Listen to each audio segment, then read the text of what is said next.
انتهاء مباراة مصر وانتهاء مجموعة مصر كلها بنتيجة 0-0 ضد أنجولا.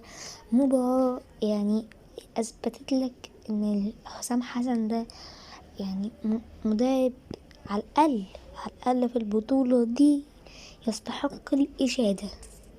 مباراة أثبتت لك إن زي ما اللعيبة الأساسية والسكواد الأساسي اللي لعب في ماتش جنوب أفريقيا وزيمبابوي رجالة، إن برضه اللعيبة دي رجالة. مباراة أثبتت لك إن مصطفى شوبير عنده ثقة في نفسه، ورغم إن هو ما بيلعبش قد مباراة كبيرة النهاردة، ولو كمل باقي البطولة مفيش حد عنده هيبقى مشكلة.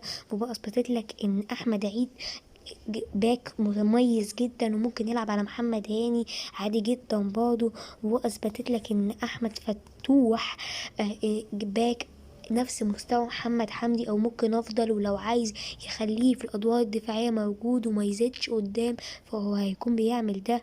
واثبتت لك ان مهند لاشين عادي جدا يبدأ اساسي مكان اي حد في التشكيله الاساسيه، او ينزل في الشوط التاني لو مش هيبدأ اساسي، فهو عامل اداء اسطوري وان شاء الله اصابته تبقى خفيفه.